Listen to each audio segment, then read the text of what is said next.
very happy to have Prabhu here. Damodar Prabhu, who will be joining us momentarily. He's also known for traveling worldwide and giving courses on devotee care, community building, and so forth. He's also a prolific teacher. He teaches Bhakti Shastri, Bhakti Vaibhav, teaches training course, and various other courses at Mayapur Institute. So he's also a graduate of IIT in India. So we also know of his educational pedigree, but he's also known especially for his ability to teach devotees about the principles of devotee care in a very minute detail.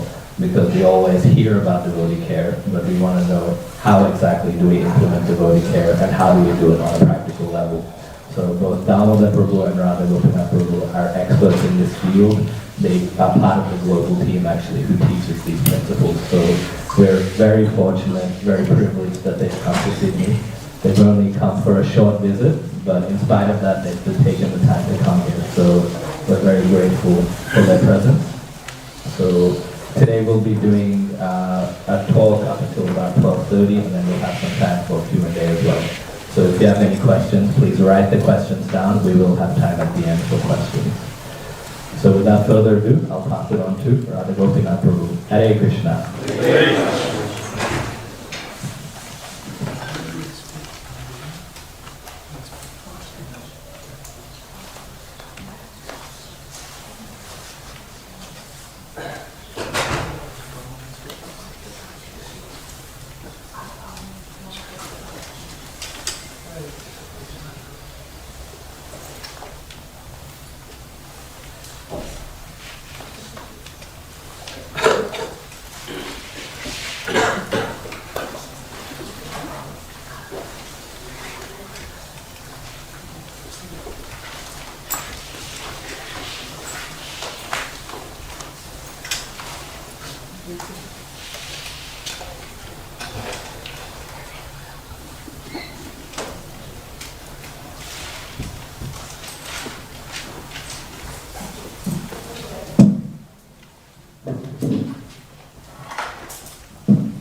Hare Krishna. Hare Krishna.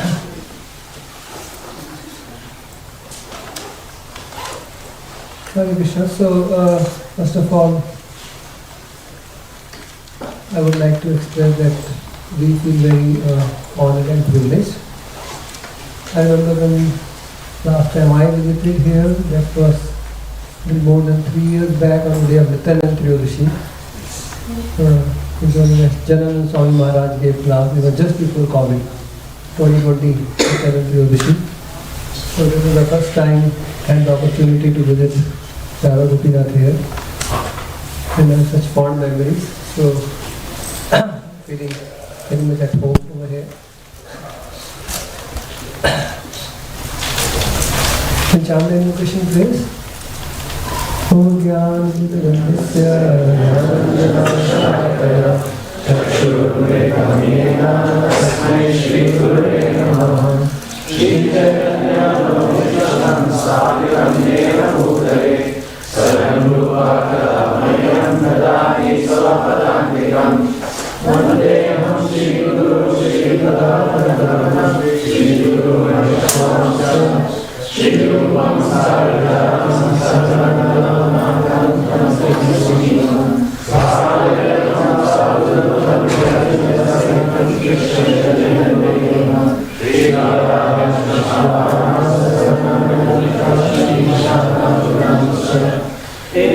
Radha Krishna Sindhu Diyamadu Jayapade Gopesha Gopikatanta Radha Namaste Kamlayajana Gaurangi Radhe Vrindavaneshwari Vishwanusre Devi Pranamami Haripriye Manashakalatamvesha Kripasindhu Devacha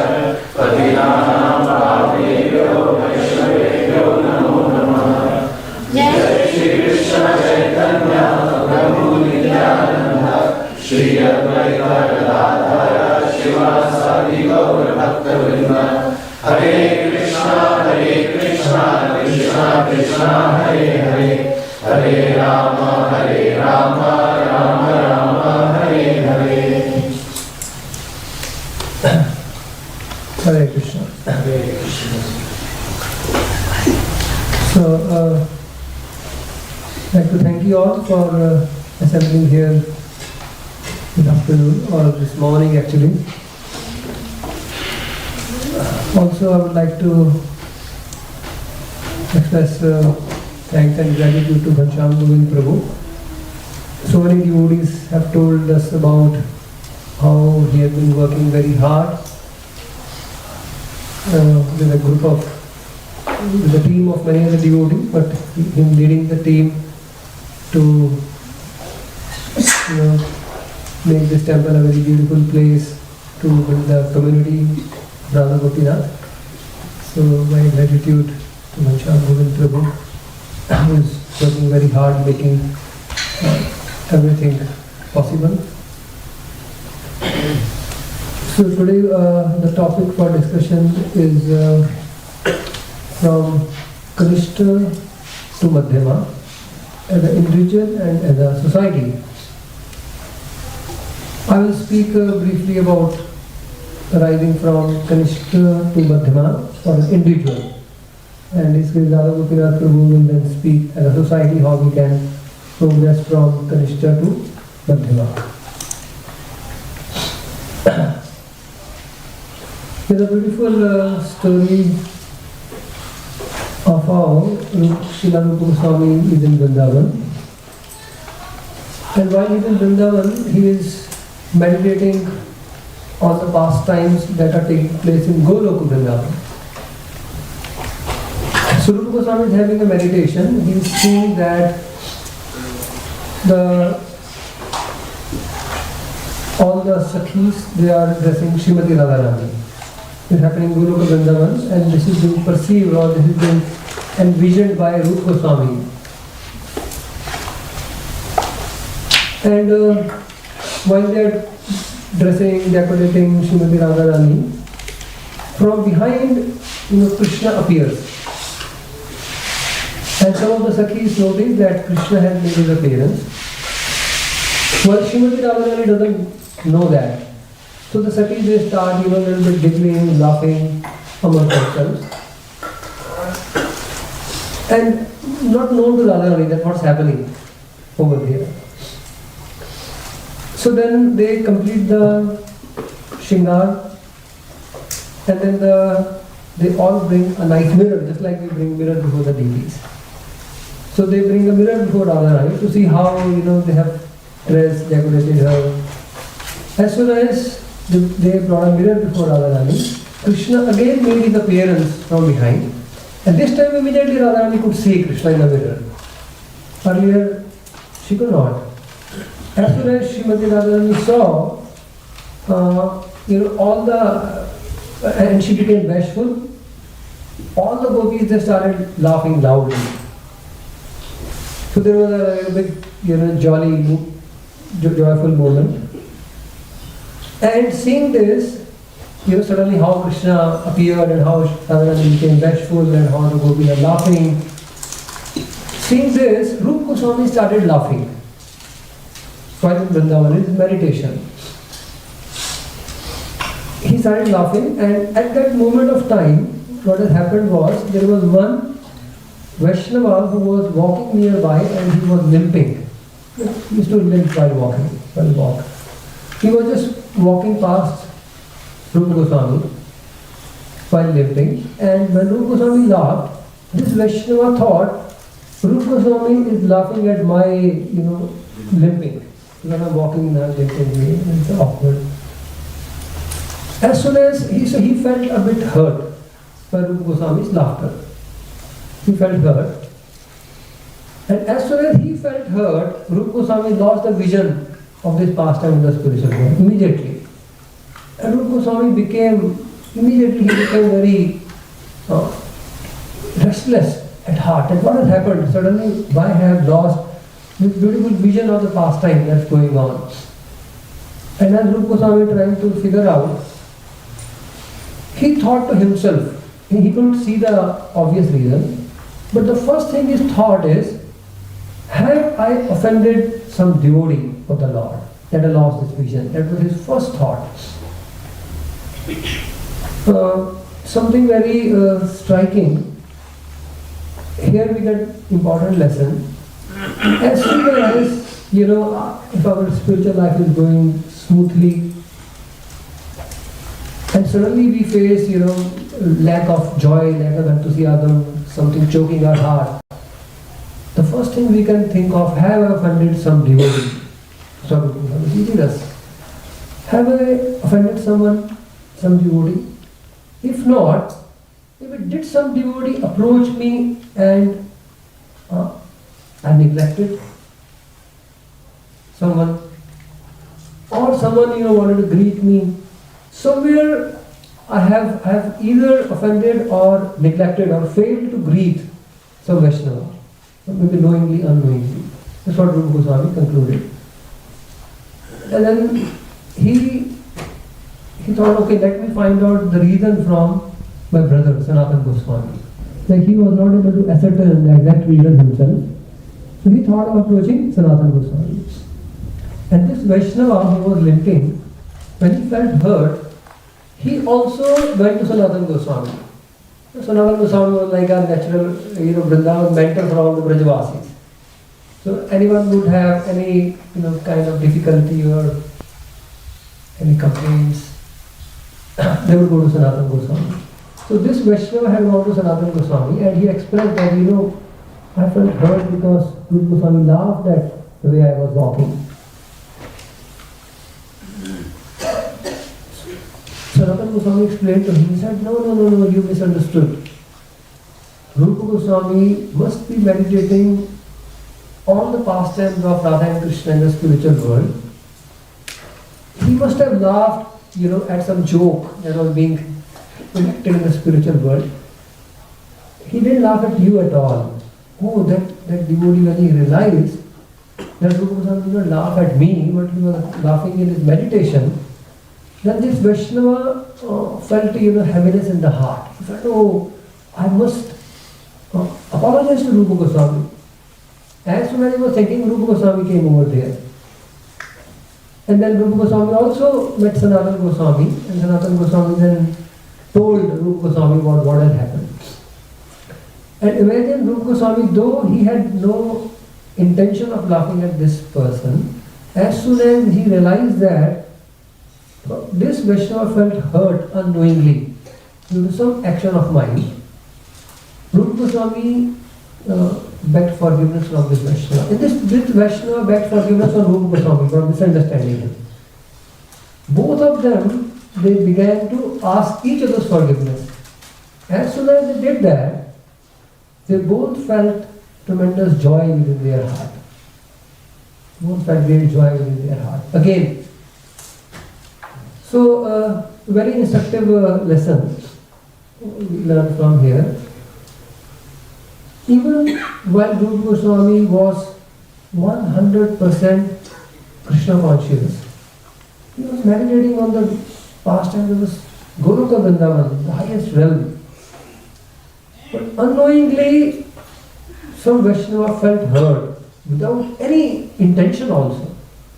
Not any intention, but unknowingly some Vaishnava felt hurt. Krishna wanted to make Rupa Goswami show to the world that we have to be conscious that if some Vaishnava even unknowingly have felt hurt, it's our responsibility to reconcile.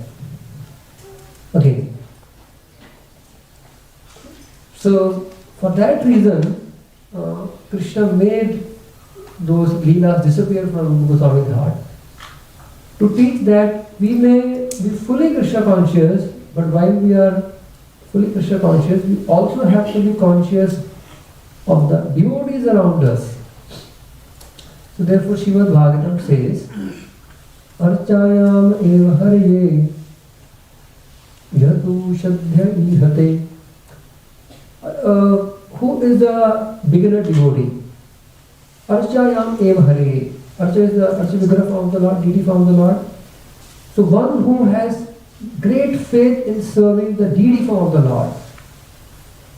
Great faith, not the bhakteshu chandeshu, but the person doesn't have the same faith in serving those who have taken shelter of the deity, that means the devotees. So when there is a great faith, those who have faith in the service of the deities but do not have the same faith in the service of the devotees, that person is known as beginner devotee. Srimad Bhagavatam definition. Therefore, being conscious of the devotees, this term devotee consciousness, is actually, Bhagavatam places this at a higher level than just being Krishna conscious. Or in other words, one's Krishna consciousness is superficial unless we are also conscious of the devotees of Krishna, because the devotees of Krishna cannot be separated from him.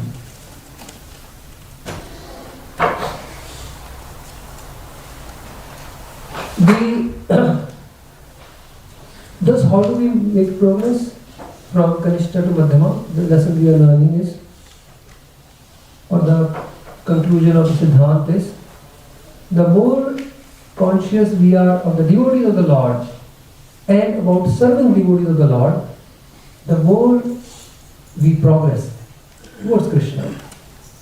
We progress towards Krishna. There is another very beautiful pastime. Srila Bhaktivedanta Thakur, there was a Gaudiya Mutt to be opened in Madras. At that time, Chennai was called Madras. So, he went to open the Gaudiya Mutt. It was the first Gaudiya Mutt in Madras. And all the preparations had been made. It was deity installation come temple opening. Matha, what we call temple, he used to call Matha. So it's a deity installation come temple opening, and he reaches over there.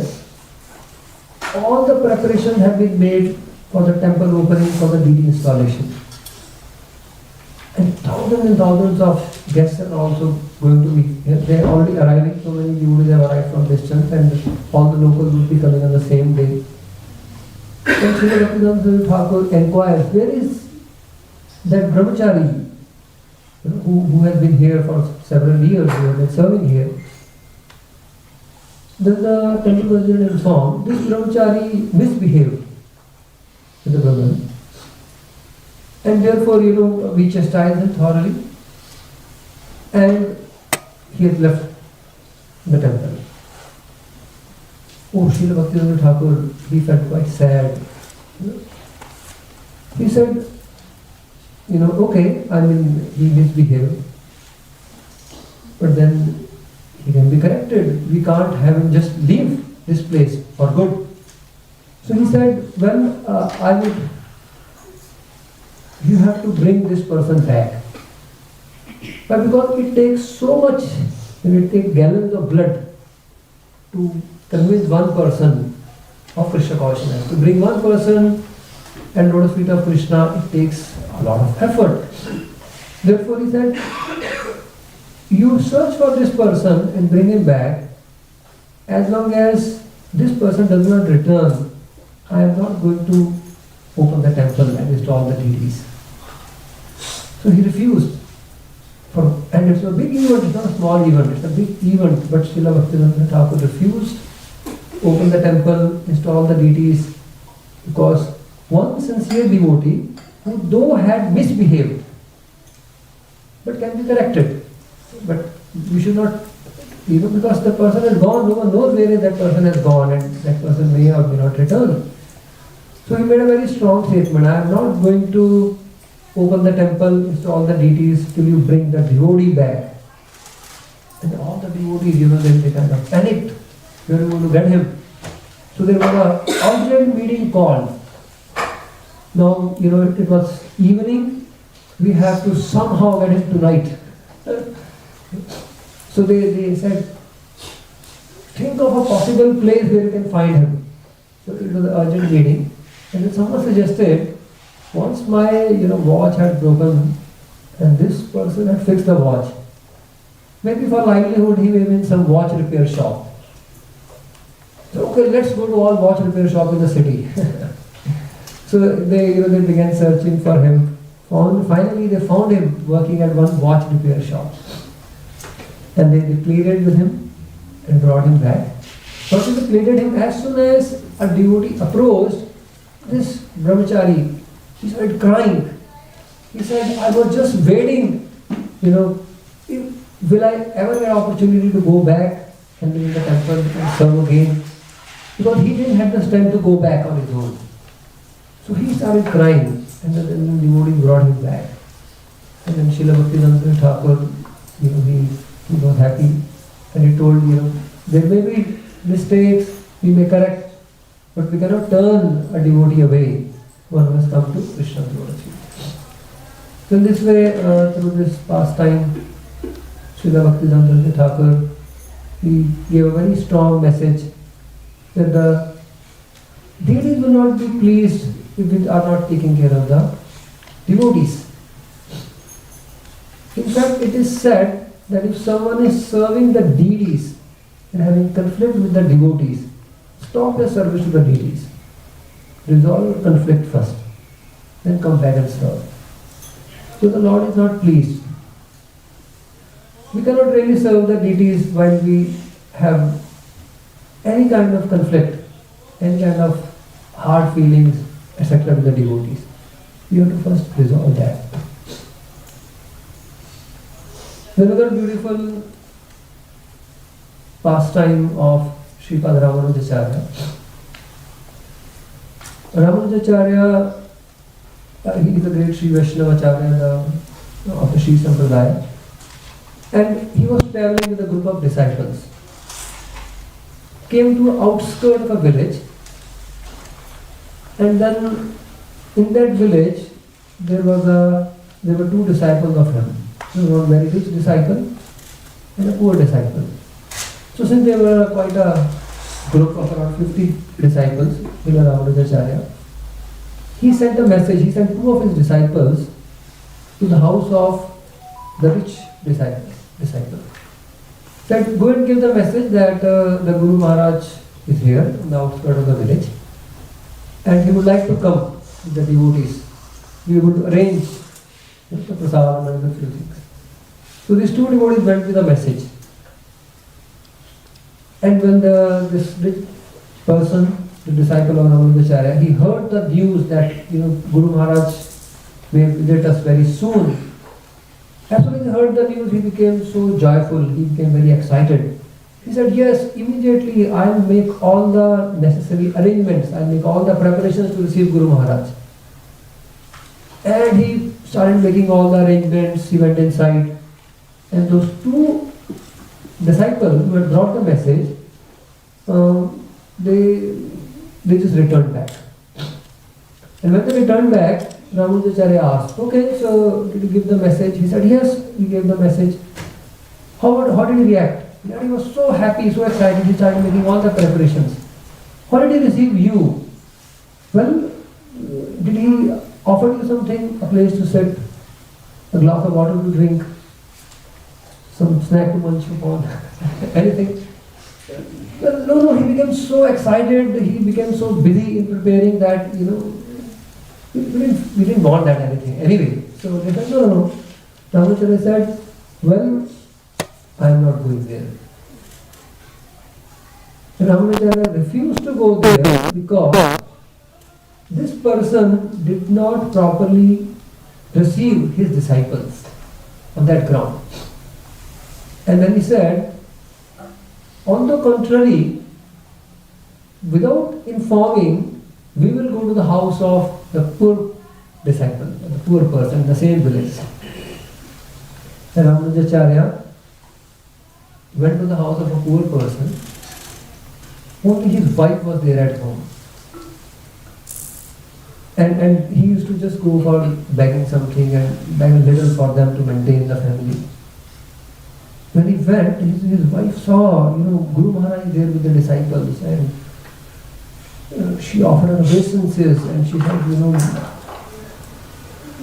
I would like to serve you all, and so on. There were no means. Absolutely, there were no means. But then, she so much wanted to serve her Guru Maharaj. She just welcomed, invited them, and all of that. And she said, I'll just go and quickly make some arrangement to do cooking and serve you all. Though she knew that they have no means. But there was a local grocer who was always lusty, and he would always propose with the wife of this disciple. And she had always refused. But today, she thought, what use is my chastity if I cannot serve my Guru Maharaj and the Vaishnavas? So she went to the local grocer and said, I will fulfill your desires, but I need all the groceries to cook, bhoga, to serve my Guru Maharaj. And the grocer became very happy. He happily gave all the ingredients, all the groceries required for cooking. And she brought everything. And before the husband came, she made a nice prasadam for all the disciples. And the husband was surprised. He asked his wife, where did you get all this from? And she revealed. And the husband, he actually appreciated his wife. Said, actually true chastity is chastity towards Krishna and his representative, the Guru and the Vaishnavas. She was happy. And she served. And of course then Ramanujacharya came to know what has happened. And Ramanujacharya simply told that disciple, he gave some remnant from his plate. He came to know all that, and then he gave some remnants of himself from his plate, that today when you go to that grocer, today evening, then give that grocer. And then this lady disciple, when she went to satisfy the lusty desire of this grocer, she first said that, my Guru Maharaj had come and there is some prasad. And as soon as the grocer ate, he lost all his desire to enjoy. And he actually fell at her feet and begged apologies. So that's another beautiful story of Ramanujacharya, which shows in the first part, the rich person, he had great, he became very joyful, he was very excited to serve with Guru Maharaj, but didn't have the same faith in serving Guru Maharaj disciples. And in the other case, this lady disciple, she put her chastity on stake to serve Guru and the other Vaishnavas who were accompanying him. So this shows that how, to the degree we have faith in serving the devotees of the Lord, the devotees of Krishna. In the same way, just like we have faith in service of Krishna, to that degree we have faith in serving the devotees of Krishna, to that degree we actually advance. So I'll conclude my talk with a beautiful pastime of Lord Chaitanya. Lord Chaitanya, being the ideal teacher, also demonstrates the same very principle. Lord Chaitanya wanted to go to Vrindavan after taking sannyas. But then Lord Nityananda Prabhu felt, if Lord Chaitanya goes to Vrindavan after taking sannyas, the devotees are in intense separation from him. And the devotee will feel pain. Therefore Lord Nityananda tricked Lord Chaitanya and brought him to Shantipur, instead of Vrindavan. And there was a festival at the house of Vaitacharya, Father Sachi came, and the devotees from Navadvip came. So the separation of the devotees after Lord Chaitanya took sannyas was mitigated when there was again reunion of the devotees at the house of Advaitacharya. So Lord Chaitanya wanted to go to Vrindavan, but Lord Nityananda, to make the devotees happy, brought him to Shantipur. And from there, Mother Sachi requested that if you go to Vrindavan, I will not get your news. But if you stay in Jagannath Puri, some devotees will be coming and going. At least I will get your news. And thus Lord Chaitanya agreed to Mother's proposal and came to Jagannath Puri. Then for 2 years he travelled towards South India and came back. And then again desired to go to Vrindavan. Not more than 2 years have passed after sannyas. Again Lord Chaitanya desired to go to Vrindavan. So he called Sarvabha Bhattacharya and Ramanand Rai. He said, it has been my long-standing desire to go to Vrindavan. Please give me your permission to go to Vrindavan. He is asking permission from the devotees. Sarvabha Bhattacharya and Ramanand Rai, they said, my lord, Rath Yatra is coming. And Rath Yatra, so many devotees will be coming from Navadvip. You attend the Rath Yatra, and after the Rath Yatra, when the devotees go back to Navadvip, then you can travel to Vrindavan. Lord Chaitanya agreed, fine, Rath Yatra and the devotees will come. So he postponed going to Vrindavan. When the devotees came, Rath Yatra happened, there was a festival, the devotees would invite Lord Chaitanya at their home for prasadam. So 4 months passed. Then came Kartik. And Lord Chaitanya said, okay, now I must go to Vrindavan. And now Kartik, Vrindavan very cold. Not good time to travel now. Let the winters pass, then you go to Vrindavan. The winters are over.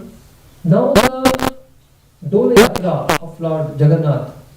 There are the swing pastimes and then the water pastimes. Now Lord, these festivals are coming. You must observe this festival and then go. Now the Ram Navami is coming. There will be a great celebration. Now Narsimha Chaturdashi is coming. Now Rath Yatra is coming. So they kept postponing. 2 years like that. 2 years more went away without Lord Chaitanya being able to go to Vrindavan. So the devotees, they postponed. Now more than 4 years have passed since Lord Chaitanya originally desired to go to Vrindavan. So then Lord Chaitanya calls Sarvabha Bhattacharya and he says, both of them, he says, look, I have been very, very eager to go to Vrindavan. But you both have been tricking me. Not today, tomorrow, not tomorrow. Some other, after some time. He says, now please give me permission to go to Vrindavan. And very beautiful, there's a very beautiful verse in Chaitanya Charitamrita. He says, Avashya chali baduhe karaha samati.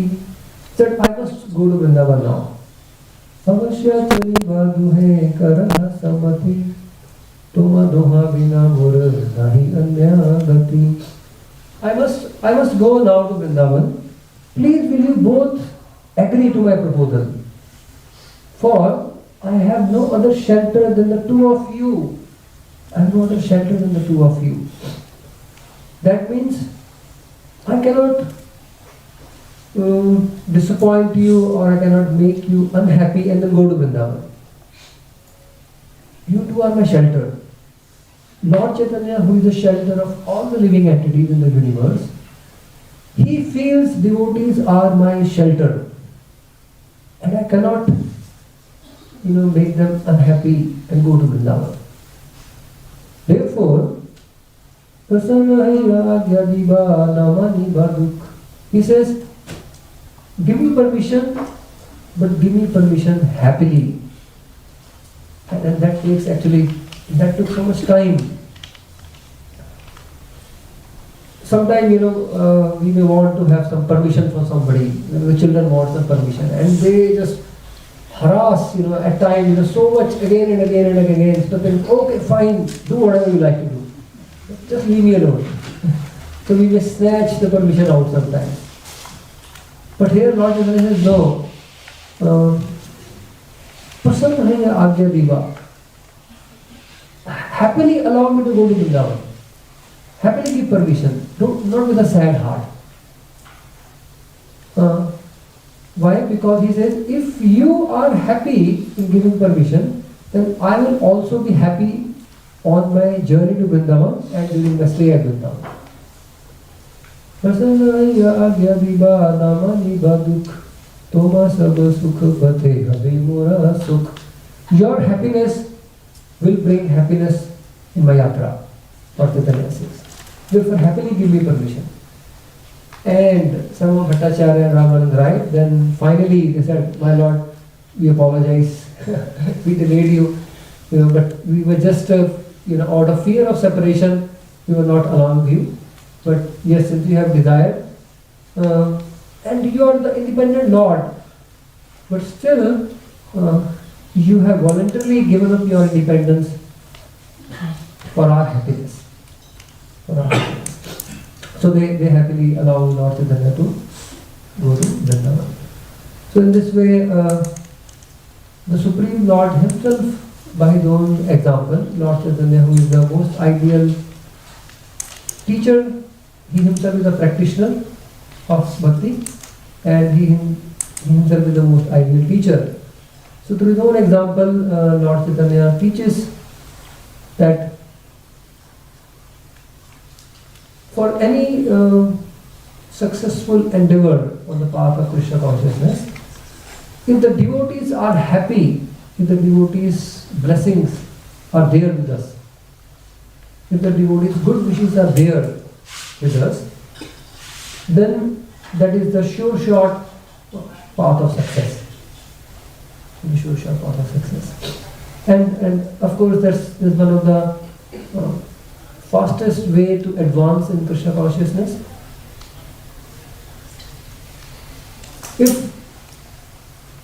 If we want to improve our chanting, if we want to improve our study of Srimad Bhagavatam himself says the best way is to have the blessings of the devotees. Syam Bhat Sevaya.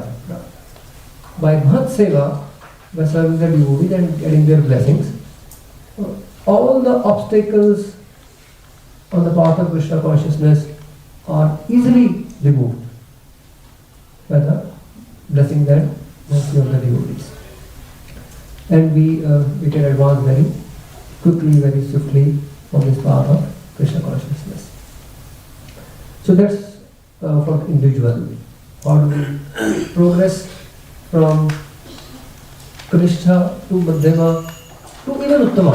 Same trajectory. One of the critical or one of the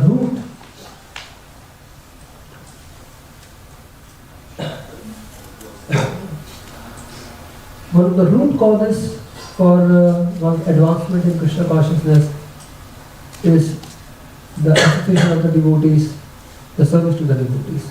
This is also expressed very beautifully. And this principle holds true, it's not just the means of success, it is the eternal principle. Even in the spiritual world, the service and the association of devotees is one of the most prominent factors. Krishna Bhakti Janmamula Hai Sadhu Sangha. So Krishna's Kaviraj Goswami, he writes, the root cause for development of love for Krishna, the root cause of development of pure devotional service in the heart of the devotees is association in service to devotees. Krishna Bhakti Janmamula Hai Sadhu Sangha Krishna Prema Janme Seho Uda Mukhya Anga. Even when we have actually reached the perfection stage of Krishna consciousness, the service to the devotees, the association of devotees remain one of the most prominent factors. So it is our means, but it is also the end. We continue that even in the perfection stage. So that's how we advance, and that's how we serve Krishna together with Hare Krishna. Hare Krishna. So thank you for the patient hearing. And as a society of devotees, as a community, how we can again advance from Madhyama, from Kanishtha to Madhyama, and further on the Radha Gopinath will explain that in detail. Hare Krishna.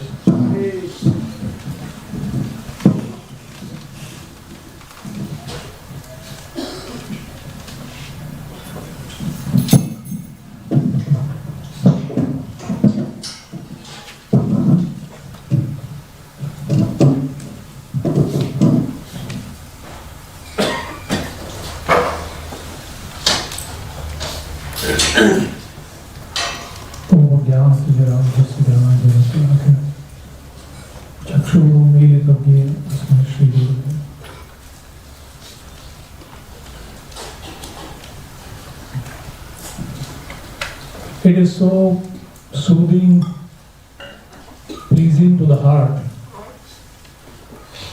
when we hear such sweet pastimes. Shri Radha Gopinath ki jai, Shri Jagannath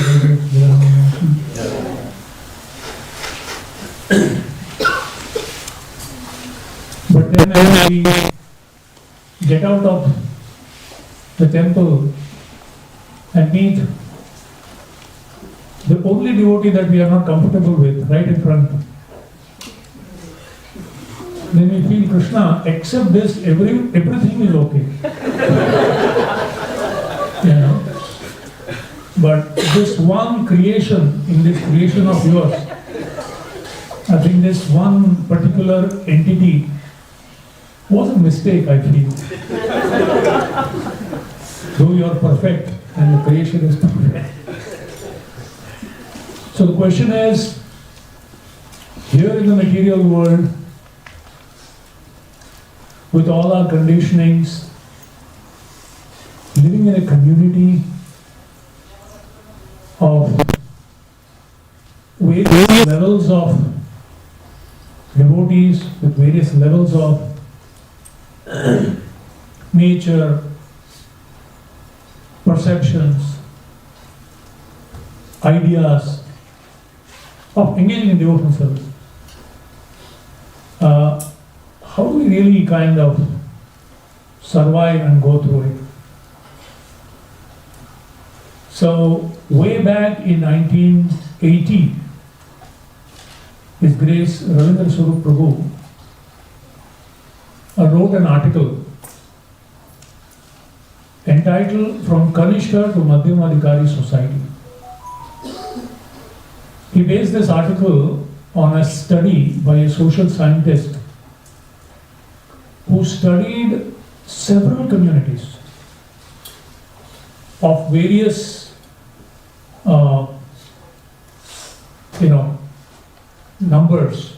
Some are very small, some are extremely large, of various religious groups,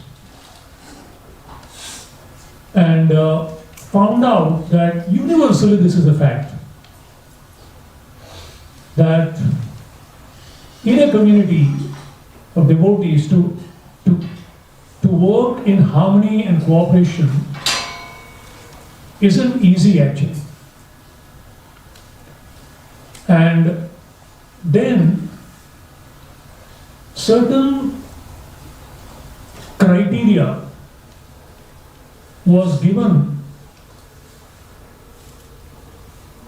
by studying those society where there was a lot of harmony, cooperation, and a very sense of deep security, support, inspiration, nourishment, and certain factors were brought out. And then Ravindra Swarup Prabhu kind of wrote down this particular article based on those studies and brought up certain factors. I would like to just bring out, and if these factors can be the emphasis and focus individually and collectively in a community, if that is emphasized, and if people are educated and trained into how to develop those qualities, then instantly, immediately, one can experience a tangible change in the whole atmosphere. So, I would like to kind of just bring out a few of those points. As pointed out in the Srimad Bhagavatam, 11th canto, the Navayogendra speaking talk about these 3 levels of devotees. And a neophyte devotee is he who has relationship with the deities, but he is not able to relate or connect or practically understand how to serve the devotees of the Lord. While the Madhyamadikari has 4 ways of expressing that love for Krishna that he has. Ishware tad adhineshu balisheshu dushachucha prema maitri kripa upeksha yah karoti samadhyam. So Ishware, with the Lord, with the devotees, with the new and or the ignorant, who are ignorant of the science of devotion, and the envious, who will ever be existing in this world. So how he deals with it. And Bhaktivinoda Thakur explains, if someone says, I have love for Krishna, that love of God manifests as surrender and service with respect to the Lord, as deep friendship with respect to his devotees, as compassion to those who aren't that fortunate to have received this knowledge, and indifference towards those who are blasphemers or envious of the Lord. Because a devotee never envies anyone, so he just keeps a respectful distance.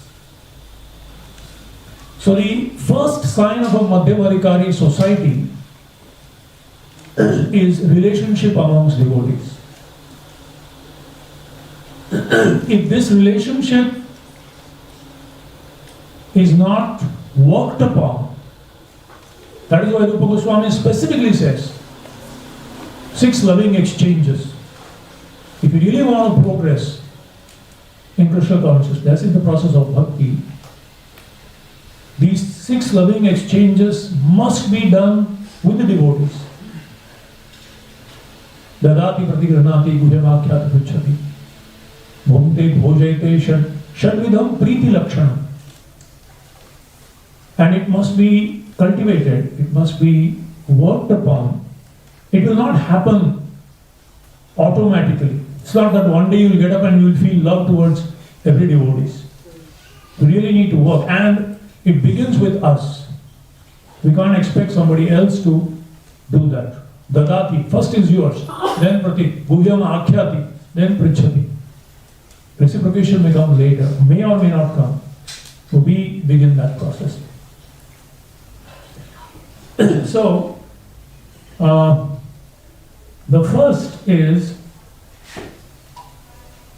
mutual appreciation and respect towards every devotee, at whatever level somebody may be. In 1968, Srila Prabhupada wrote to Tamal Krishna Goswami Maharaj,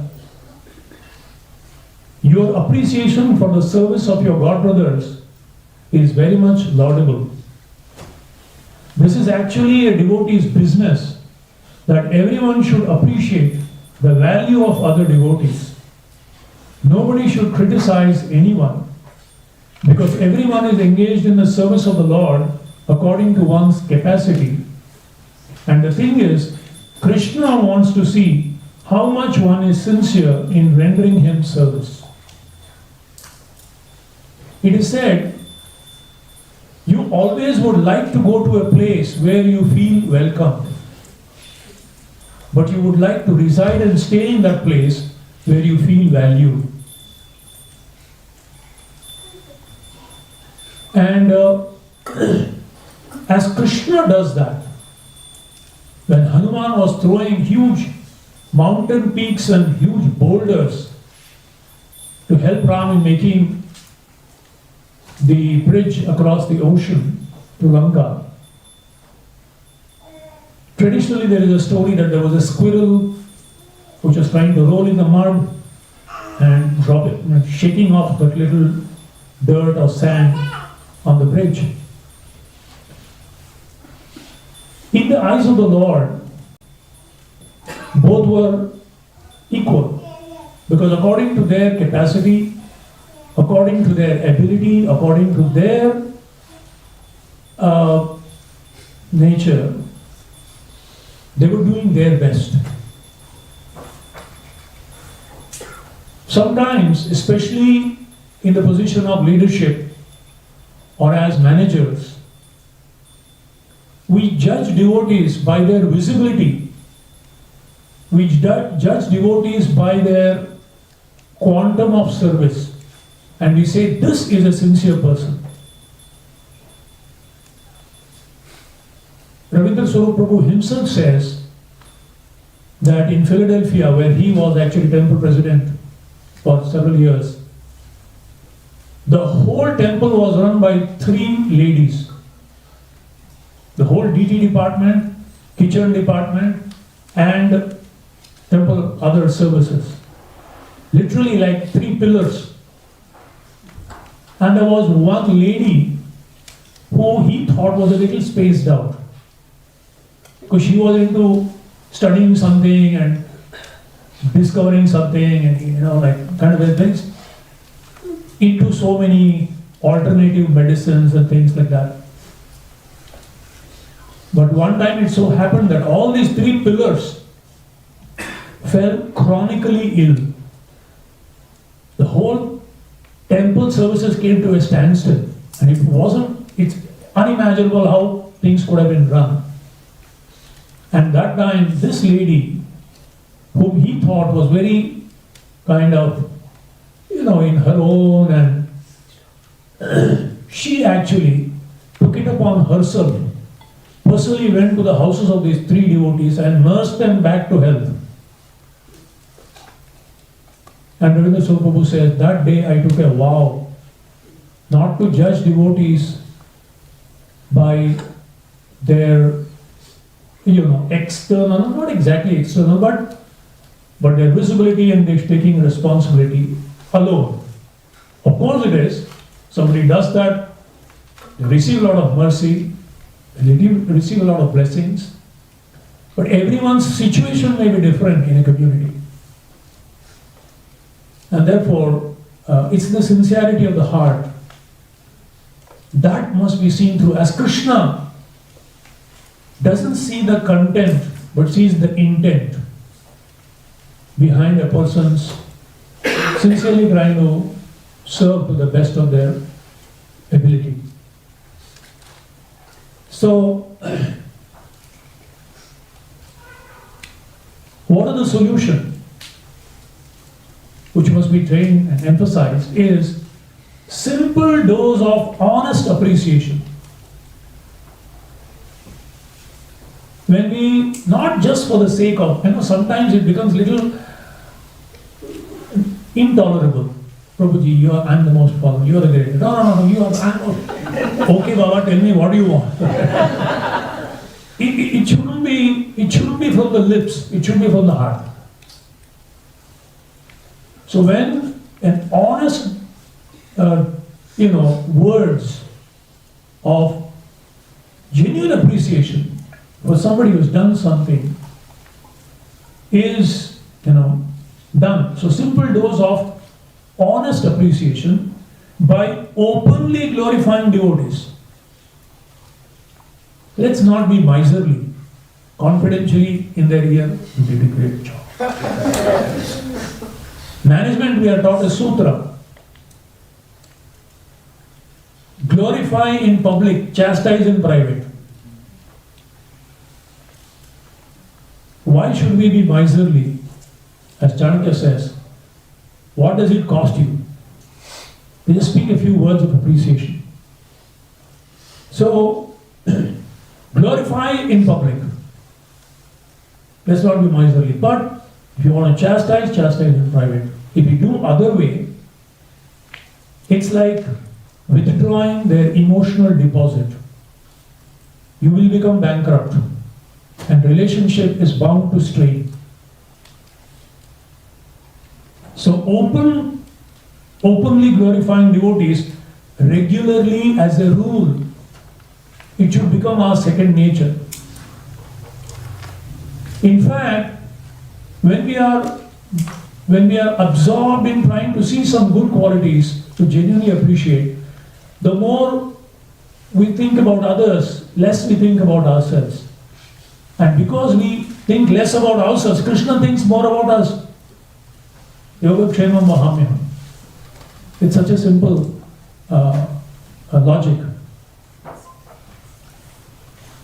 This will improve our attitude towards others.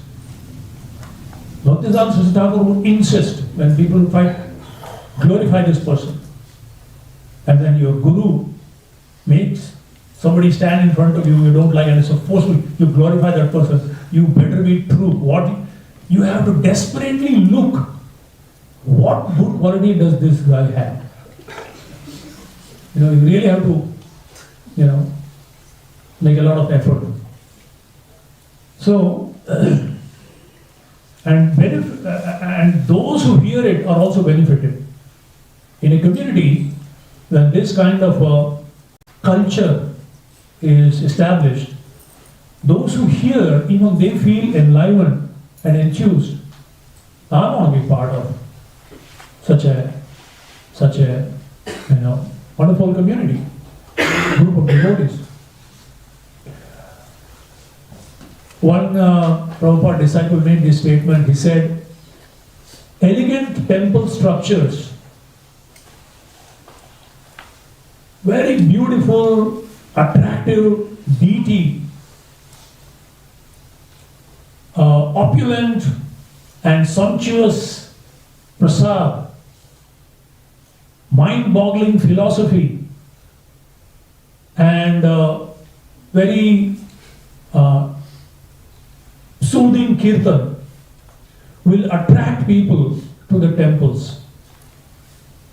But loving relationships amongst devotees will sustain them in the long run. So, this is the first part. Like, we develop this as a nature, as a second habit or a nature, to genuinely, openly, regularly, honestly speak words of glorification of every devotee. There are millions out there. Somehow or other, if a person has stumbled to the right place, Brahmanda Bhavite Kono Bhagyavan Jeev, it's such a good fortune that he has stumbled upon the right place. And if we somehow put them off, we will be responsible. The Lord has inspired somehow, from the heart. And if we, by our disposition, interactions, dealings, if we put them off, Krishna will not be very happy. So that is the first. And the second is being conscious of the needs and emotions of others. I put it as ABCD, so that easy to remember. So appreciation of devotees is first, and be conscious of the needs and emotions of others.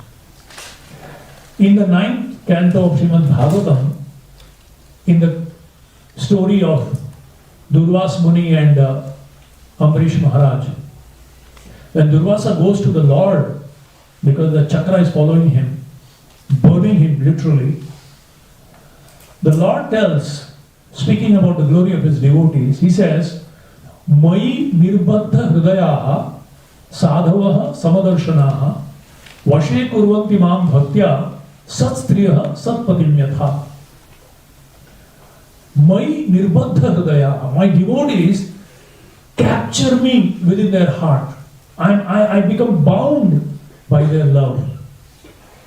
Sadhavaha, why? Sadhavaha samadarshanaha. Because they are equal. Pandita samadarshina. Brahma bhuta prasannatma. Samah sarveshu bhuteshu. Because he doesn't see the body, he sees the soul, the part and parcel of Krishna. So, a sincere and an advanced devotee understands I am not the body, I am the soul. Every living entity are not their body but they are the soul. And everyone, Mamai Vamsho Jivaloke, everyone is part and parcel of Krishna. What their real need, the only need in the Brihad Aranyaka Upanishad, there is a discussion between Maitri and Yajnavalkya. And Maitri, his wife, asks Yajnavalkya Rishi, he said, my dear husband, please tell me, there are so many needs, physical needs, food, clothing, shelter, emotional needs, security, self-expression, satisfaction, spiritual direction, am I going in the right direction? These are legitimate needs. Gross needs are very much visible. Food, clothing, shelter, everyone can understand and appreciate. Spiritual need, connection with Krishna, Yayatma Suprasidati, everyone can see and at least understand through scriptures. What is generally neglected in a community are the needs of the subtle body. Because they are subtle, it is not understood or appreciated. His Holiness Sachinandan Maharaj says these are legitimate needs. There is a difference between needs and wants. Wants have no end, but needs are legitimate, they must be fulfilled. Otherwise, as Bhaktivinoda Thakur writes in Chaitanya Shikshamrit, one cannot focus one's attention, the power of concentration, the power of contemplation, the power of introspection to digest the scriptures, scriptural conclusion. It is not possible. If a person is extremely disturbed in a community, how will they perform their sadhana? How will they perform their seva? How will they steadily continue in the process of devotional service? So these needs must be met. At least help people identify their needs. Facilitate the fulfillment of needs within the institution as much as possible. At least guide them how to fulfill those needs. And the need is self-expression. I need security. Everyone feels the need to feel secure. When a person feels insecure, he cannot focus on his goal properly.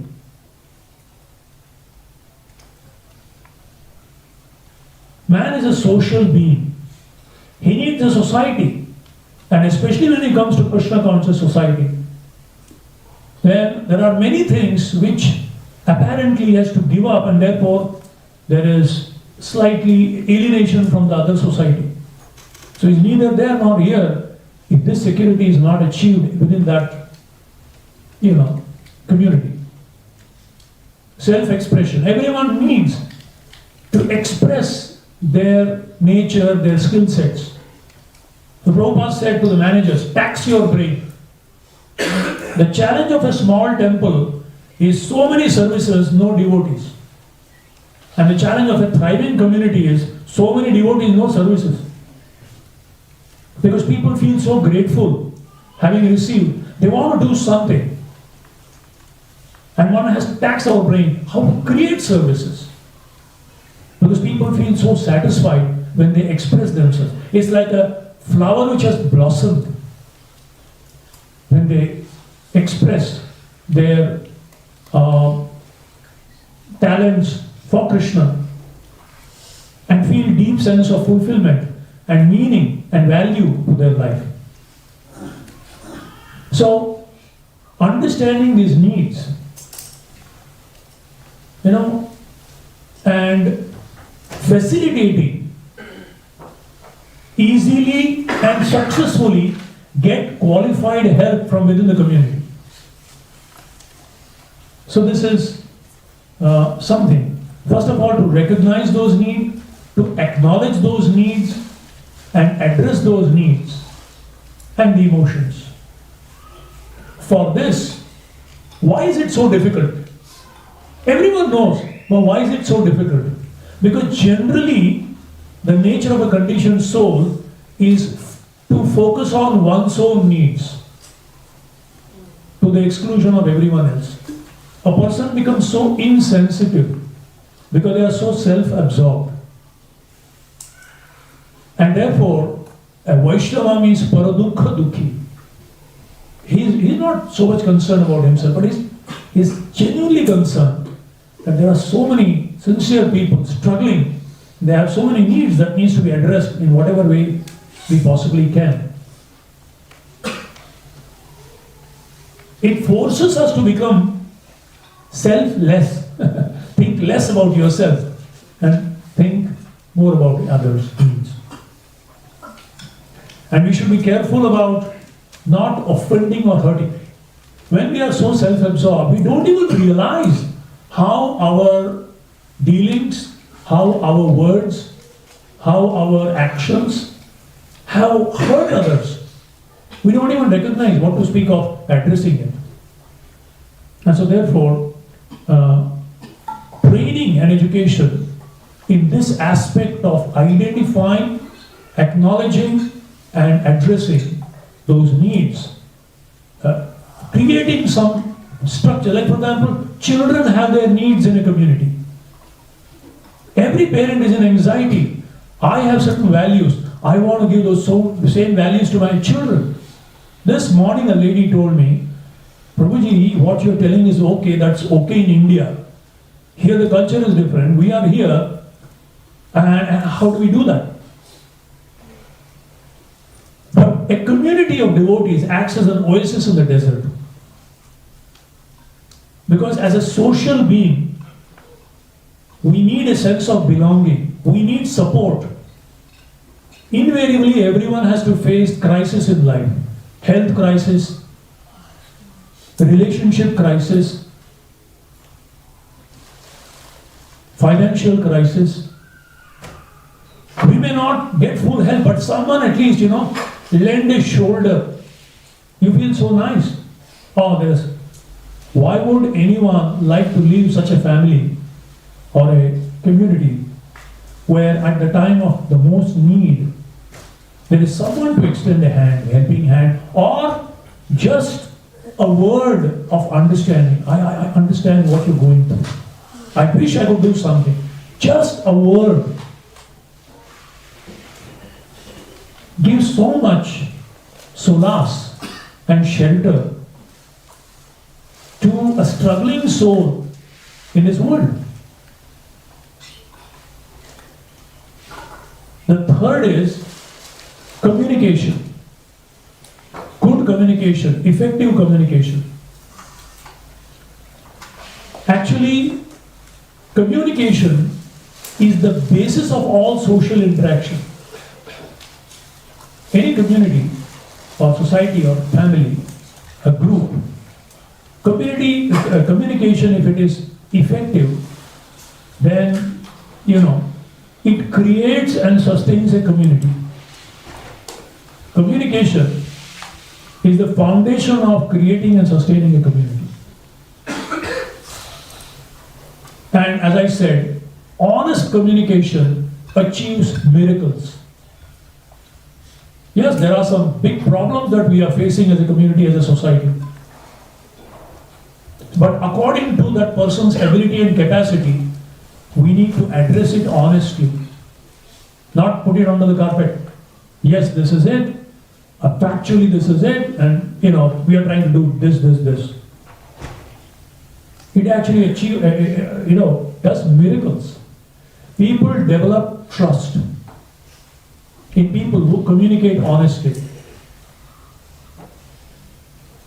Love only is possible when there is trust. You can love everyone, but trust very few. And trust comes from integrity, to just speak the truth.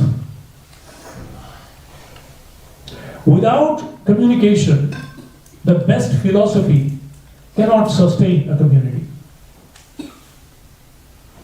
So, okay, Prabhuji, very nice, you have given lecture. Practically tell me what is that communication? Right? I'll give you a few tips.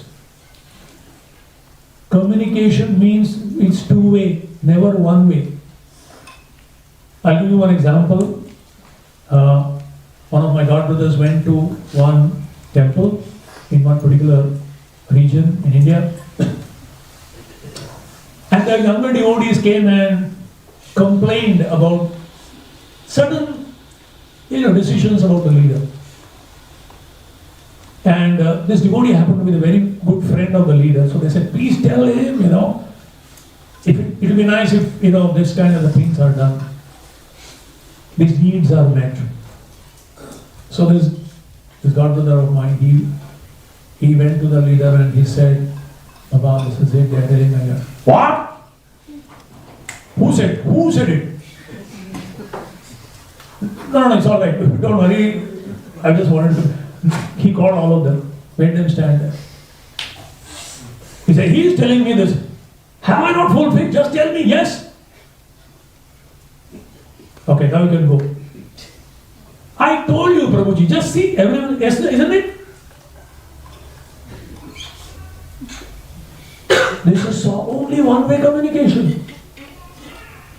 The other way communication comes only when there is some kind of confidentiality in what to speak, where to speak, how much to speak. If there is no proper communication, there is dissatisfaction. And even at that stage, if it is not addressed, there is rebellion. It doesn't happen overnight. It happens over a period of long time. And so therefore, the art of communication, actually, this is one of the first seminars, the art of listening. It's so important, the art of listening, the art of speaking is so important.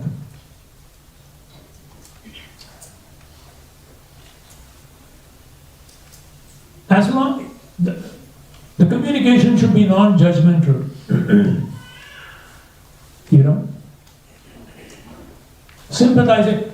So, Prabhupada, the Mahabhagavat, the world preacher, was told by an ordinary person on the street, Swamiji, you are distributing these pamphlets. What will happen? The people will read the pamphlet and throw. If you put the pamphlets together and make it into a book, at least it will stay in people's. Prabhupada said, my Guru Maharaj is speaking through you. Feedback can come from anywhere. But are we prepared to accept it? Are we prepared to work upon it? So, this is the third part. Actually, it is a 5-hour seminar. I am trying to condense in, a half hour. Therefore, every statement I can speak for, a half hour. And several examples, practical examples, how it was worked upon and it was successfully resolved, and not worked upon and it led to a disaster. Third, and one of the most important, actually I would say one of the most important, and everything is important, but this fourth one I felt personally is extremely important: transcending individual differences. Unity in diversity. It is one of the most important attitude, and more in the community have it, the better, is ability to appreciate the variety in a community brought about by individual differences. Even in the spiritual world, there are differences. Amongst gopis, there are differences of opinion, how to please Krishna. There are right-wing gopis and the left-wing gopis. And they have strong difference of opinion. Radharani feels this is how, Chandravali feels this is the way to please Krishna. But the difference is, if the one feels that the other can please Krishna more than me, she puts her in the front and she goes back. I may have a difference of opinion, but if this is what pleases Krishna, I am ready to step back and allow this person to do it. This is what is the difference between the material and the spiritual world. In Hindi they say, pehle aap, first you, and the material world is pehle main, baad mein aap. First me and then you. So, just like Indra and Vritrasu, I mean, we can go into a detail of every example from the Bhagavatam and several scriptures. But the point is, this attitude of accommodating the differences, respecting the differences, while unified in the intention to serve. Sincerity of intention to serve. We are united in the intention to serve and please Krishna, but difference in how we want to do it, according to our nature, according to our understanding. I want to, we need to have a proper system of addressing this. Differences amongst devotees is not a threat, but actually a valuable asset. Variety is the mother of enjoyment, as they say. If only we can empower, then it will turn differences into progressive discussions. Deep, healthy discussions. It can build bridges instead of increasing gaps. Gradually, wonderful. We will connect at a deeper level. We may have strong difference of opinion. Strong difference of opinion, but both agree upon the sincerity of their intention to actually serve, and therefore it can be resolved. Actually, differences are very natural and they are desirable in serving Krishna. In fact, the acharyas have difference of opinion. So Prabhupada writes, so Sanatana Goswami says this happened and Jiva Goswami says this didn't happen. And then he goes on, as if, okay. And you say, Arey, you didn't resolve. Prabhupada, you said, it happens, it doesn't happen. Yeah. One time a reporter said, Swamiji, one acharya said like this acharya said like. Prabhupada said, there is no difference of opinion between the acharyas. No, sorry, there is no difference of opinion among the acharyas. He was emphasizing that. They may have different views, even in Krishna Leela. But there is diversity and then there is unity in that. Because of genuine appreciation and respect for individuals' sincerity in trying to serve and please Krishna. What is the solution?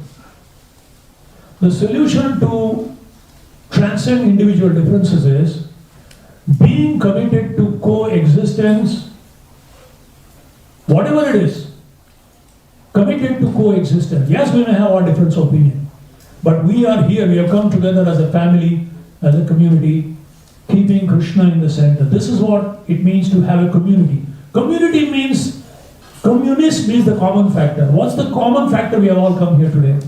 The only thing is we have kept Gopinath in the center. That's what this community, everyone sincerely wants to love him, serve him, please him. In that intention there is no doubt. But we may have difference in terms of our desire to serve. So being committed to coexistence, being committed to Srila Prabhupada, being committed to each other, we go on serving through thick and thin. Very easy to speak. Sitting on a Vasa sun with perfect temperature. But the temperature rises when differences come. That's a fact of life. The fifth one is self-examination. Individually and collectively, attentive to self-improvement. One should never feel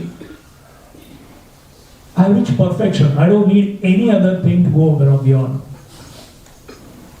One should be always dissatisfied with one's service, with one's performance, with one's satisfied with whatever Krishna has given, but dissatisfied in terms of that. So,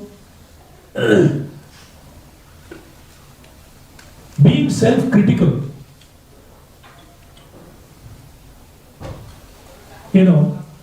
open and thoughtful to the feedback of others, whoever that may be, in any level, not seeing it as an antagonism or negativity, but as a chance for improvement. It takes tremendous courage and humility to accept feedback. From senior, it is relatively easier. From equals, little difficult. But from juniors, imagine this chair. Somebody looks from the top. Wow, the chair is very clean because you always clean it like that. Somebody is sitting, he's okay. But a little child crawling underneath says, my God, this chair is so dirty. What nonsense. Shut up. But look down. There's so many, what do you call it? Cobwebs. Because nobody sees that. That's why in corporate world they have feedback. Somebody from the top is seeing only one aspect of you. Somebody equal is looking at another aspect. And somebody below sees different aspect of you. Takes tremendous courage and humility even to agree to take the feedback. Send out a form, Google form. No mention of name, just tell me what is the issue. Of course, it will be difficult to handle. If not addressed for a long time, they will be bad. But the fact is, somewhere it needs to be. If you really want a deep, sweet, loving community, as Prabhupada says, my temples are in wait. Spiritual. And not the last one, but one of the last one here, because I would like to include here. Gracefully resolving conflicts. Conflicts are natural and unavoidable. Especially in Kali Yuga. Kali means quarrel. Even if two people are together, it's only a question of time to quarrel. You can't avoid. But we need to address the conflict, but done in a very respectful way, in a prayerful way, in a very respectful way, needs to be addressed. The maturity of a community, or a family, or a relationship is judged not by the fact that conflict don't arise, but when it does, how is it addressed? That shows the maturity of a whole community. And in conclusion, if these practical steps are applied with proper attitude, we can immediately see some tangible improvement. It's not easy, like a long journey. It needs to be at least we desire to work upon. And then we actually start working upon. Surely it will.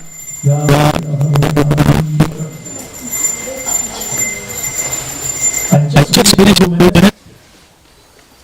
Secondly, it must be applied with resolution and determination. We must be determined that we need to work upon and see that the level of mood goes up, consciousness goes up. It helps us understand our own strengths and our shortcomings and limitations. Actually, there is nothing revolutionary or novel about what we have spoken. There's nothing revolutionary. We have heard it several times. But to understand its importance and take the trouble to apply it one by one. And be strong about the importance of friendship and relationship.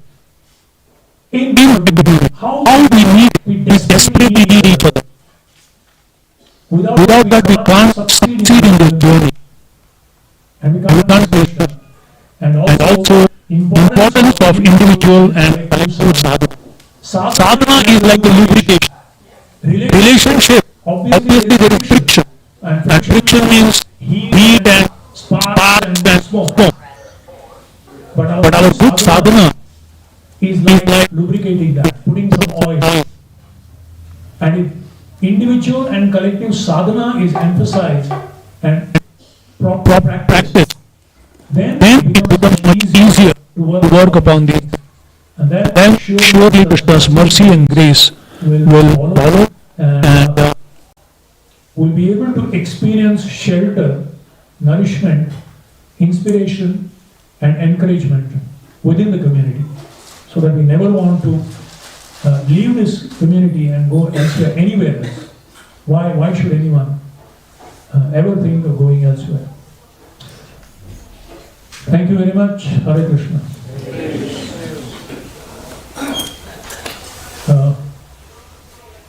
Do we have questions? Yeah, we can go to 1 o'clock. Okay, we can go till 1 o'clock. We have been given permission. Yes. So thank you, Prabhuji, for such a nice discourse and instructions. Sometimes the relationships with devotees can be funny over a longer term. I mean, things can be going great and there could be collaboration, and you know that on other occasions things may not be going well and there might be, say, differences of opinion. And then again, things might be going well and then the heart feels light. And it can be governed by context of the situation. So then, you know, there can be sometimes be feeling, and sorry, it's probably a long question, but bear with me. There can be feeling that if there are no expectations, then there are no disappointments. So there's no envy, there's no jealousy, there's no feeling, but it's just there's no expectation, there's no disappointment. But then also there is no self-expression at the same time, because then I'm not able to communicate. And suppose, you know, you can say to someone, look, you know, this thing didn't go as well. Then the other person might say, "Isme bura manne wali kya baat hai?" Like, you know, it could be lack of empathy from the other side. So, like, there is a feeling, but it's not necessarily but it's like a very small feeling that this relationship can be resolved, but it's not being able to be resolved. And then there can be heaviness in the heart, but it's not envy, it's not jealousy, it's just minor inconveniences which have built up over time. So how should one respond when you can't self-express, but then you don't want to offend as well? So how should one respond over a longer time as the system? The many factors, there are two aspects. One is devotees coming together and doing something apparently material, meaning something else. They come for a business deal or a project like that. I have seen the best of friends, the best of intimate associates, full trust, you know, and not necessary for any paperwork. They enter into a business deal. And then there is a huge profit, and one has really worked 80% for it, the other has 20%. And then the issue starts, and sometimes so many other, several examples can be given like that. And that lack of clarification leads to eventually such hard feelings, such hurt feelings, that they become enemies for life practically. So, you should know change of hats. I remember one time, known as Radha Swami Maharaj, you know, I was sitting in his room, and there was this great musician, genius, old man. He would come and teach about 20 minutes of a lesson to him for one particular raga. Because Lord Chaitanya Charitamrita says that when Lord Chaitanya took sannyas, in this particular raga is sung, whatever song. So that raga was being taught. So this old man walked in and Maharaj was sitting down and this person can't sit. So I was sitting next to him, so he told me, can you please get him a chair? So as soon as he came, Maharaj like did this, as if virtually taking his dust. And then got him a seat and she's sitting right there and Maharaj is sitting next to him. For 20 minutes, he's telling, not like this, no, yeah, this is okay. And Maharaj, like a student. After 20 minutes, he pushed the harmonium aside, relaxed, and they're talking about the weather, they're talking about his wife, son who is in Canada, how is he, okay, friendly. And while leaving, this man bows down, offers, sashtanga. And Maharaj, touches his head and, blesses him. Within 40 minutes, I saw him taking 3 rolls. But he did not mix up the rolls. When he came, he was a teacher, Maharaj was a student. After the lessons over, they were friends.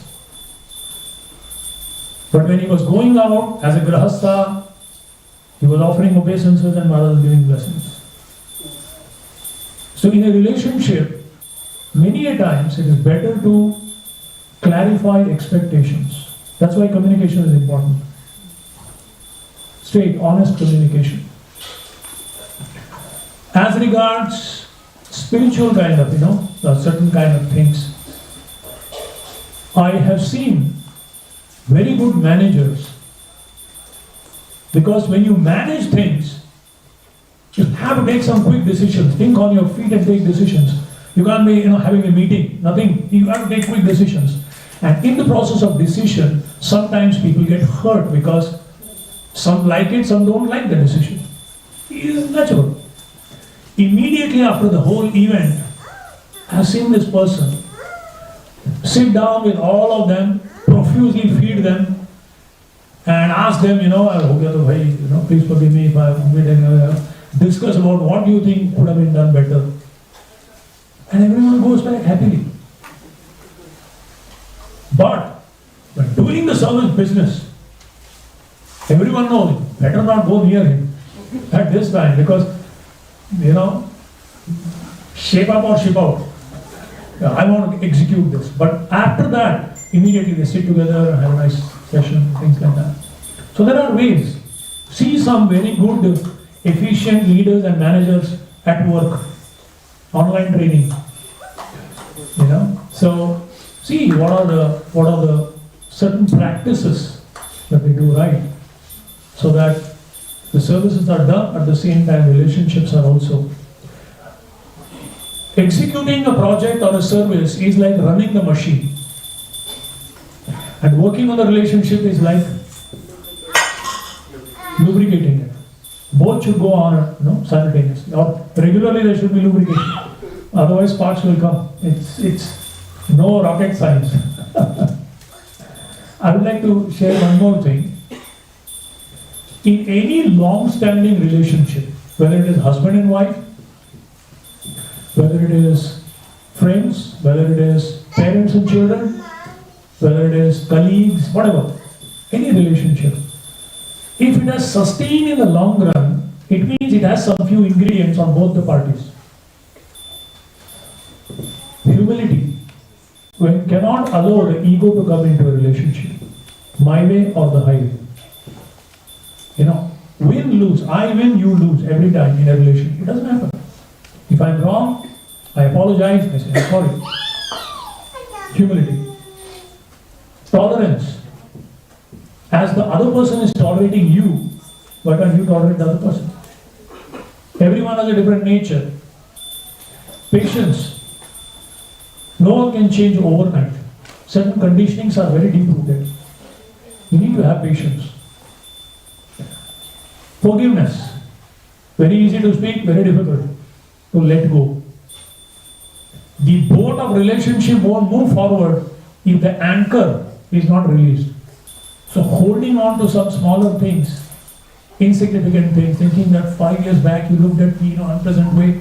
For 5 lifetimes I can't forgive you. And then you go in front of Radha Gopinath, in 84 million species of life, whatever I have done, you should forgive me. But this rascal, I will not forgive him. Maybe something like that. Of course, easy to speak, but one should learn the art. How to let go, how much to let go. So that my journey is, I want to affect my journey of life. And all of this is possible if there is a fifth ingredient, and that is gratitude. In a relationship, how much time, how much energy, how much effort, how much trust has been invested? How could one just simply, not consider all of that and just betray? It's extremely painful. It's true, but the fact is, so, in other words, if a relationship has sustained over the period of time, one must know that all of this being practiced on both the parties. Otherwise, no relation can ever stand. Absolutely. I hope that answers the question. Yeah. Thank you for the nice thoughts. You were speaking about how your sadhana is a lubricant for the relationship. My sadhana is not good, and so when I'm chanting, I'm mulling over the problem. Perhaps many of us, and I tend to overthink as well. That's just how I am. So I'm asking, is it the case that, are you saying that if we do chant properly, if we do our sadhana properly, our natures will be able to overcome our natures to be able to deal with the problem better?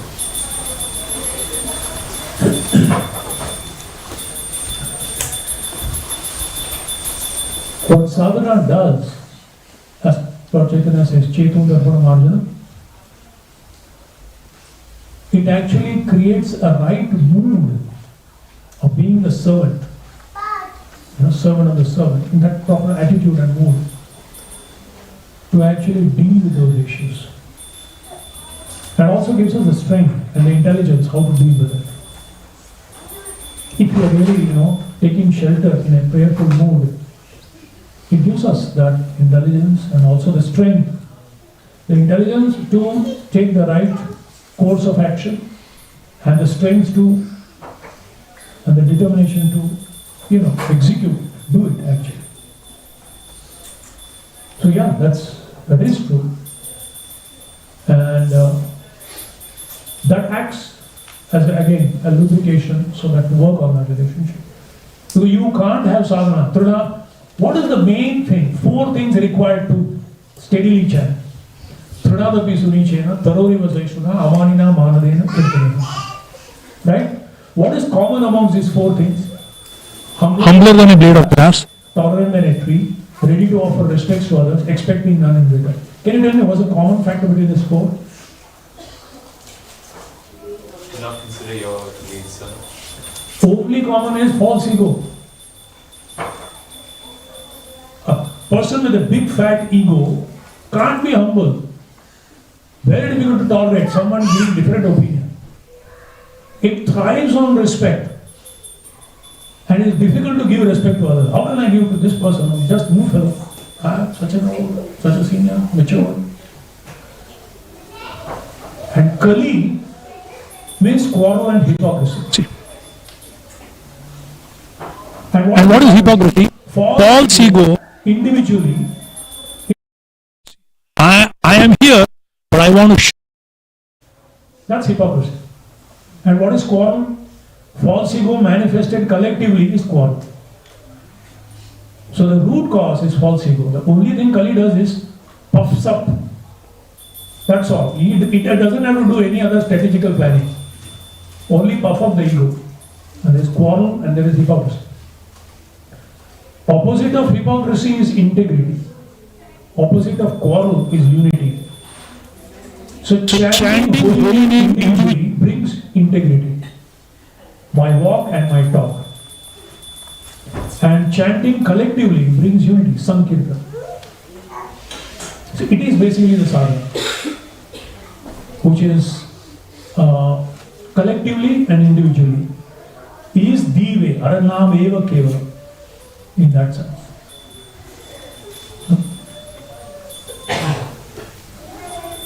Okay, yes. I have Damodar Prabhu explained the pastime.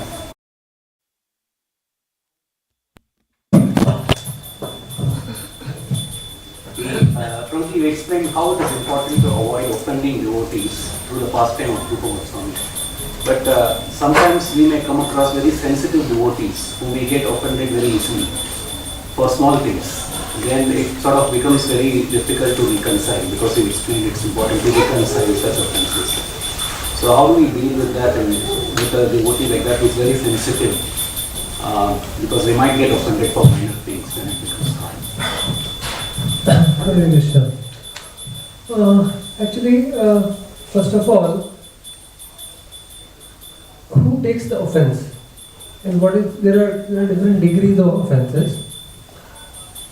It is the Supreme Lord who considers that offense has been committed, first of all. Because if we consider, some people are so sensitive and they may feel offended at a small transgression, small provocation, then how do we live? We will always be fearful to even practically function in the society of devotees. So it is the Supreme Lord who considers that yes, the offense has been committed. He holds such a responsibility. Of course, if it's not that when the devotees feel hurt and we should not do anything about it, it's not like that. And second aspect of offense is those offenses which are committed when we have negative or envious attitude, where we want to downplay somebody, really speak very harshly and so on and so forth. Those are considered seriously. Unknowingly, at times within the society of devotees, while we are doing some services, some devotees, like to give an example, I'm doing some service and some devotee, walks by, and I may not acknowledge or greet somebody, and that person may feel, hurt, or this Prabhu or Mataji should have greeted me. A small thing. So, knowingly, unknowingly, those things may happen. They are not considered very serious offences as such. Not considered very serious offences. And also Krishna doesn't consider them to be seriously, because it's not like with the ill intention done. But still, so therefore, such unintentional offences, it's said, they are taken care of when we continue to render devotional service. The devotional service itself is a powerful mechanism. When we continue to serve the Lord, the devotees, we have a positive devotional service. So therefore, all these unintentional offences are neutralized in due course of time. But if you come to know, so therefore there could be certain offences again, which may not come to know. But if you come to know that some devotee has felt hurt, probably because I neglected somebody, did not greet somebody and so on, or I spoke in a way that person felt offended, although I had no bad intention, but that person felt bad. Therefore, if I come to know that this devotee has felt, it is good to ask forgiveness. Because, again, it may not be serious offense, but still Krishna wants us to cultivate humility. Wants us to cultivate humility. So it's always good, and it will reinforce our relationships also. And the Lord will be extremely pleased by that attitude. Therefore, through this example, extreme example, although there is no intentional offense, but still the Krishna kind of withheld his mercy for the time being, to see that even a small transgression can be resolved when it's small. So like that. Hare Krishna. Because actually bhakti goes beyond the logic of good and bad, or right or wrong. So I have not done anything wrong, why should I apologize? But humility is much beyond right and wrong. So the principle of pleasing Krishna, serving the devotees, it doesn't make sense to logical intelligence that I have not intentionally done anything wrong, not said anything wrong, but still I should apologize. It's good because humility will develop in the heart and will make tremendous progress. If we have committed a mistake and we accept it, if we have committed a mistake and we accept it, then we overcome that mistake. If we haven't committed a mistake and we still accept it, then we overcome false ego. There is a bigger gain over there. Hare Krishna.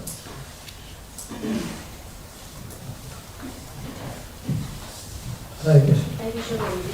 Thank you, Prabhuji. Prabhu, I have one question. Sometimes, Prabhu, some devotees are at different stages of their lives, maybe, bigger kids, smaller kids. They're probably doing a lot more services that maybe, different circumstances some devotees are not able to do. And that creates a group of devotees who can do a lot of service. They form their own group and they are different, families or different stages of their life, which then feel left out. They feel like we don't belong here. Because there are little other groups now, or you have to do a lot more, to perform more, you have to stretch yourself a lot more, maybe compromising sometimes on your family life to kind of feel part of that group. In that case, Prabhu, how should we communicate that, or how should we overcome that internal weakness, of feeling belong, from an emotional perspective, from a friendship perspective, when you feel like they are progressing so much. And you kind of feel like, okay, I can't do this much, so maybe I need to just leave that group, find some other group, and then you start, again looking for some belongingness.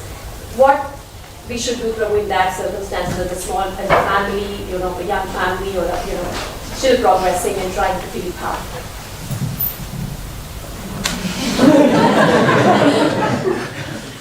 Damodar Prabhu answered such a same question 3 days back in Melbourne. I don't know why he's handing me the mic now. He answered such an amazing way. He said,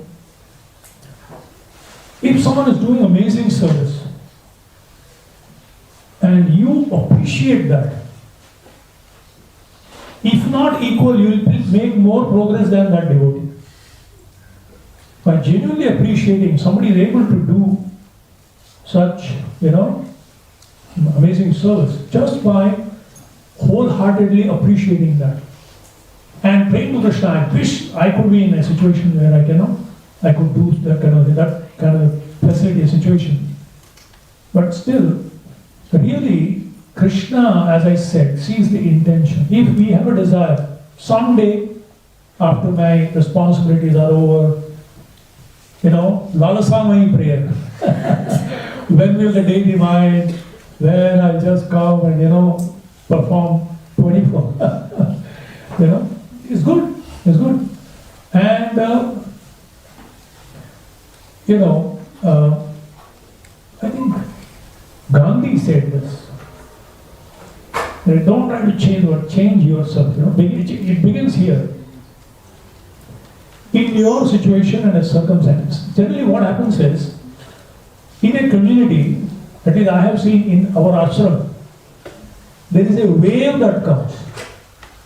And when a wave comes, everyone wants to be, the flag bearers of that. And then the wave goes and some people survive, other people, So in our brahmachari ashram, there was a wave.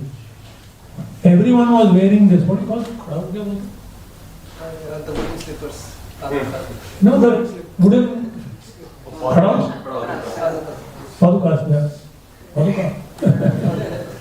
So everyone was going crack, crack, crack, like a military army, And everyone felt, if I don't do it, I'm in new fight. Advance means to be able to balance your whole body, 82 kilos, on between your toe and your fourth finger, and able to walk around. Within a month, everywhere in the ashram, under the cupboard, in somebody, everywhere there was one piece lying there.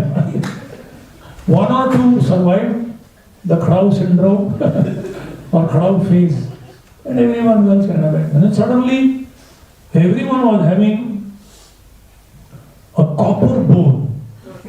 So suddenly, copper, if you drink copper, water in copper bowl, then usually will be healthy to do a lot of service and good sadhana. So like rishis, everyone was carrying a kamandalu, and literally I was feeling, I don't have a kamandalu. It's like FOMO, fear of missing out. I missed out, everyone is progressing, going back to Godhead, and the entry is you have to show your and then amongst the clothes you find one crowd, and I found it in the toilet also later. Somebody was using to wash themselves. So in a community this happens. Suddenly in Grihastha community I have seen homeschooling. Everyone wants to homeschool their children. And suddenly afterwards someone realized, I can't make it. If he's like, I couldn't make it, I'm fallen. And no, they actually took a decision. All glories to those who can do it. I can't, I'm okay. In my situation, I can do this. At home, I try to do my best. That's all right. It's perfectly all right. This is where proper education and training is necessary to know what to prioritize. There are essential core principles and there are details. So the details, somebody is able to do glorious. It is not, it's all right. Krishna is not a sadist. Kitna attendance tha on Sunday feast? Didn't come? Keep him out. Others, get in. 80% attendance, come to Golok. Otherwise, go to Bhulok. Don't like that. Krishna sees the sincerity of. Can you imagine the story of Dukhi? Now, Mahaprakash Leela. What is Mahaprakash Leela? It's a very interesting one. Devotee explained. Mahaprakash means the Lord is Prakash. Prakash means to exhibit, throwing light. He was actually revealing his heart. How much the devotees are dear to him. He was calling each of the devotees and forcing them, ask benediction. I'll give you anything you want. And reminding them of how much they had dedicated, how much they had committed themselves to serve him, and how grateful he is for all the services done. And also Mahaprakash reveals the Lord's heart for his devotees and the devotees' heart for the Lord. No one asked anything for themselves. Everyone asking, let my child become Krishna, let my child become a devotee, let my father become a devotee, let my father become. Somebody telling, let my guru get good health so that whatever. No one asked something for themselves. And at that time, suddenly Lord says, who is this lady? A simple, lady in simple cloth, outside, There was, can you imagine Abhishek of the Lord going on? Personally, the Lord is accepting Abhishek of Ganga water. Nityananda is doing, Gadadhar, all others are doing. Jai Shri Radha Gopinath. Jai. Jai. And then this lady comes and Mahaprabhu asks, who is this lady? Said, Dukhi. Her name is Dukhi. The Dukhi? Dukhi means, distressed. The Dukhi is not name. Her name is Sukhi from now on. As soon as he said that, she was filled with love of God. In ecstatic symptoms, she fell down unconscious. And what was her seva? She would go to the Ganga, get the water, and keep it at the gate. She wouldn't even come inside. And somebody would bring it from the gate to the doorstep, from there to the altar, and then it would be used for bathing. She was never even visible. But the Lord noticed that service and reciprocated. Sridhar, Kolavecha Sridhar. In fact, when the Lord said, call Sridhar, and every devotee is looking into the other, call the Sridhar, which Sridhar? Look at the database, do we have? There's no one. It says, you go to the market in the middle of the night. If a man is madly shouting the name of Krishna, bring him here. No one knew, not even the devotees knew, that he was such a dear devotee to the Lord. And what was his qualification? He would simply sell whatever his bananas, that grew in his nearby his house, and he would just sit on a street with a bag, burlap, and then put some. So he was selling it. Lord Chaitanya would spend 2 hours as a regulative principle to argue with him about the banana price, though he was the least profit. He would make the least profit in the market. Very different kind of business. Yanisha Sarabhutana type of businessman. And Mahaprabhu is so, he would every day eat only from Sridhar's plate. From that banana plate. No devotee ever knew. But the Lord knew in the core of his heart. So we should know who Krishna is, who our master is, first of all. The others may or may not know. Krishna sees our heart. It is said, man sees the lips, but God sees the heart. Man sees the result, but God sees the effort. If we are sincerely, in our capacity, according to our situation, we are trying to do our best. And genuinely appreciating those who are in a fortunate position to do wonderful service, deeply appreciate and pray that someday I will also get an opportunity to do much more service. We will make much more progress than to be visibly doing it and want to be seen by others or being a part, like that.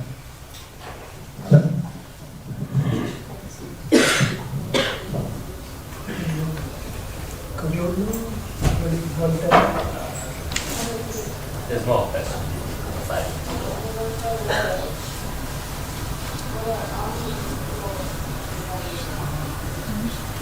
Okay, conclude. Hare Krishna. So, once again, thank you very much for your patient hearing, for your enthusiastic participation. Very grateful to have this opportunity to share with you. Hare Krishna. Jai Shri Prabhupada. Jai Bhakti. Stop the